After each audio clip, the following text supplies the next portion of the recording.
Hola, hablemos de un proceso de exportación. Podemos hablar que un proceso de exportación se produce cuando un proveedor en un determinado país, que llamaremos X, desea enviar una mercancía a un importador, llámese materia prima, empaque, producto terminado, eh, a un importador en un país Z, para los cuales se deben cumplir varias partes de un proceso que vamos a detallar en las próximas láminas. Detallando unos pasos básicos asociados a una exportación, comencemos con una oferta que un determinado proveedor le entrega a ese cliente que está solicitándola. Ese cliente pudiese o no aceptar la oferta o cotización y contacta a otros proveedores en otros países o en el mismo país hasta que acepta una de las ofertas en términos de precio, en términos de condiciones de despacho, condiciones de cobro. Se establece entonces la factura pro forma, que no es más que el borrador de la factura definitiva con la cual viajará la mercancía y en la cual están expresados los términos antes mencionados. Una vez que esa factura también es aceptada por el cliente, se produce todas aquellas operaciones previas al despacho. Por ejemplo, en la producción del producto, si no se tiene en stock, la colocación de ese producto en el empaque con el cual va a viajar, que no siempre es el empaque nacional. Se produce posteriormente el despacho, el vehículo que sale de la planta, independientemente de quién lo esté pagando, va al terminal, llámese puerto, llámese aeropuerto, eh, si estamos hablando igual de ferrocarril, o el camión que va a llevar a otro país la mercancía, hasta que la mercancía se coloca y hace el tránsito internacional dependiendo del medio que se utilice, llámese de manera directa o llámese de forma que vamos a llamar multimodal, es decir, cuando se usan diferentes modos de transporte. Por ejemplo, yo envío una mercancía desde Hong Kong a Panamá y yo podría enviar esa mercancía por barco a San Francisco en Estados Unidos, bajar de San Francisco a Miami por tierra y por tierra, perdón, y desde Miami a Panamá podría hacerlo vía avión o vía buque. Todo esto con miras de rebajar costos contra un despacho directo aéreo, pero por sobre todo rebajar tiempo. Evidentemente puede hacer el despacho marítimo totalmente, pero esto me llevaría alrededor de 40 y pico días, depende del buque, depende del tránsito, depende de muchos factores. Llega la mercancía al puerto o terminal de llegada, eh, se hace el proceso de aduana según los requerimientos de cada país, llega la mercancía a las instalaciones del cliente y dependiendo de los términos de negociación, de la forma que se va a hacer el pago, se hace entonces todo el tratamiento para que se haga el pago correspondiente si es que el mismo no fue hecho antes de la exportación. En este flujo de la importación-exportación vemos representado lo que hablamos anteriormente. Indudablemente se producen diferentes alternativas de negociación. Eh, por ejemplo, el cliente desea contratar por sí mismo el flete o el seguro. Se establecen los términos de negociación, depende de lo que se requiera. Eh, Hasta que la mercancía sale, llega a la aduana de entrada, se produce el pago de la factura y la entrega de la mercancía. Siempre va a depender, por supuesto, del tipo de proceso con que se esté negociando. En general podemos decir, va a depender del país, va a depender del producto, va a depender de muchos factores, pero en general una exportación tiene una factura pro forma que es el modelo de cómo va a quedar la factura definitiva, una factura de exportación, que es la factura definitiva como tal, un mandato al agente de aduana, en este caso al agente de aduana de exportación, que es el que va a hacer todos los trámites en el puerto, aeropuerto o terminal de salida. El conocimiento del barque, que en el caso marítimo es el Bill of Lading, que es el que va a permitir al barco dar acuse de recibo de la mercancía, un airway bill en el caso de un embarque aéreo y los documentos equivalentes en el caso terrestre. Un certificado de seguro, en donde conste que la mercancía está asegurada de acuerdo a los términos establecidos.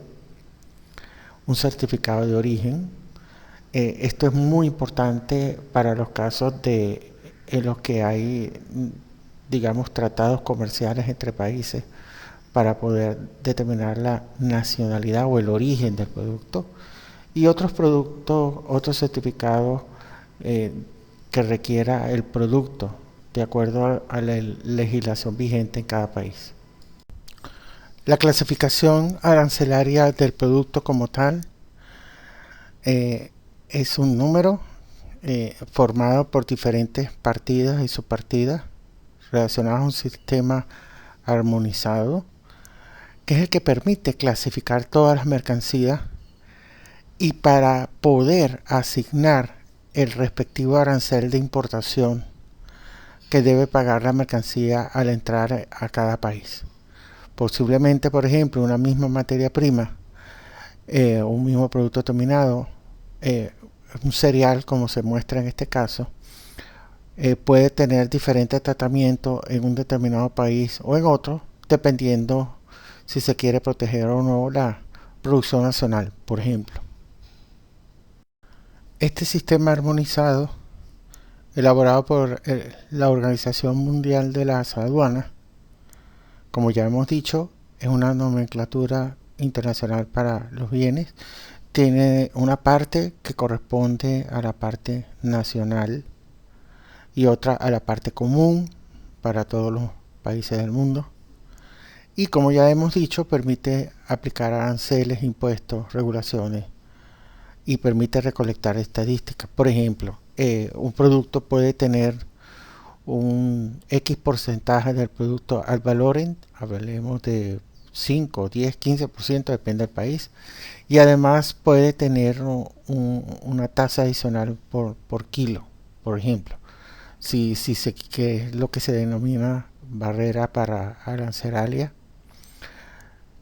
o que se requiera, por ejemplo, un permiso especial para la importación del producto, digamos algo que sirva para ser explosivo, que requiere el permiso especial del departamento correspondiente en el país de que se trate, un producto de salud, que en este caso sería el Ministerio de Salud de cada país.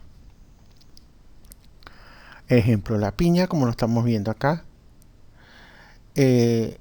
comienza con, digamos en este caso el capítulo 08, que se refiere a las frutas y frutos comestibles.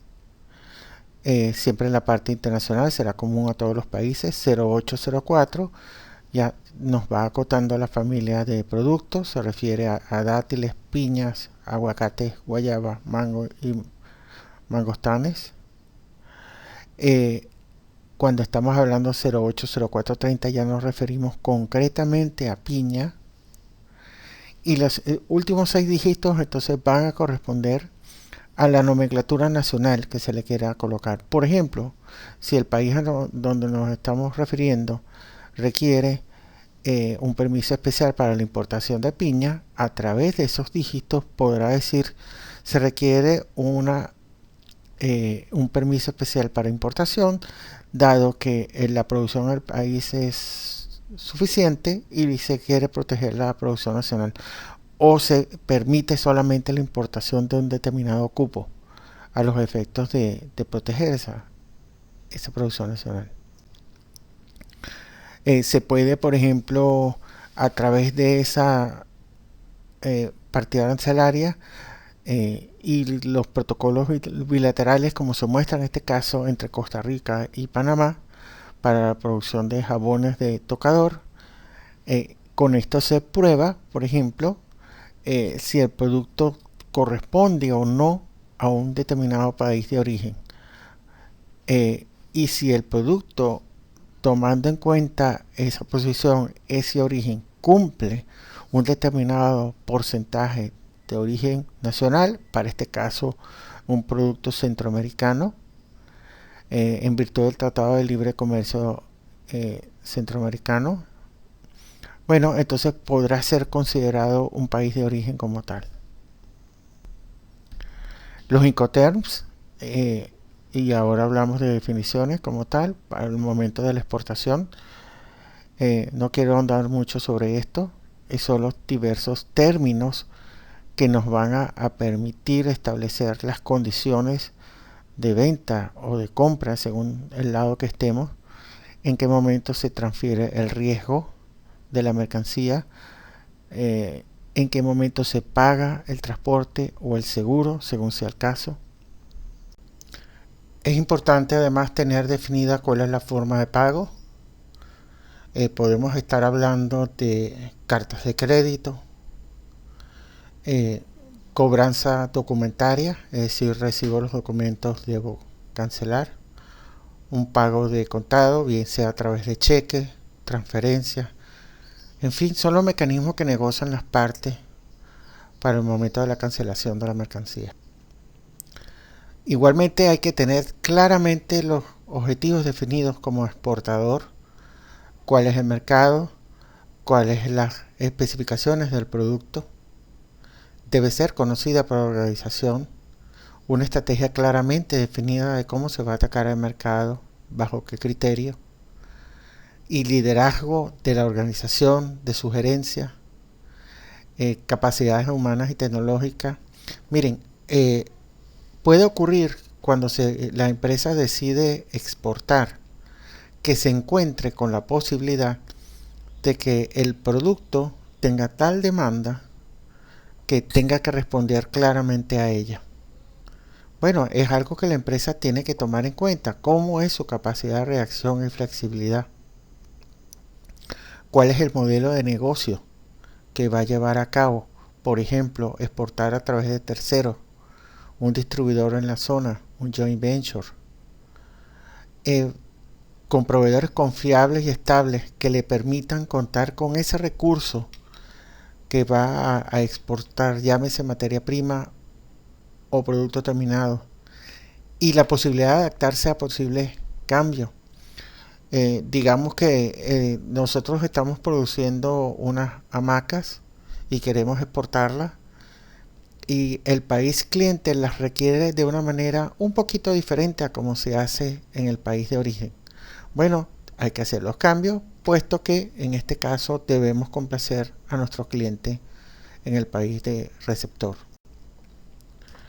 Otros factores estratégicos que hay que tomar en cuenta, como ya mencioné antes, la capacidad de producción, de reacción y flexibilidad, es decir, la capacidad de poder responder al mercado de acuerdo a sus necesidades, la formación de recursos humanos y su obtención de manera tal que pueda responder a las necesidades de la empresa, la capacidad financiera para el compromiso que se está tomando.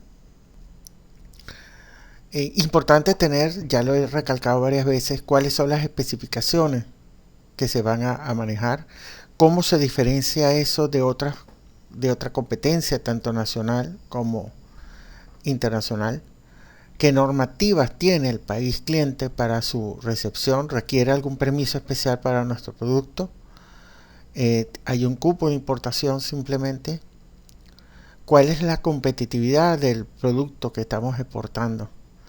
Es competitivo con otros productos, es más costoso, tiene unas especificaciones similares, y la clasificación arancelaria que hemos hablado anteriormente.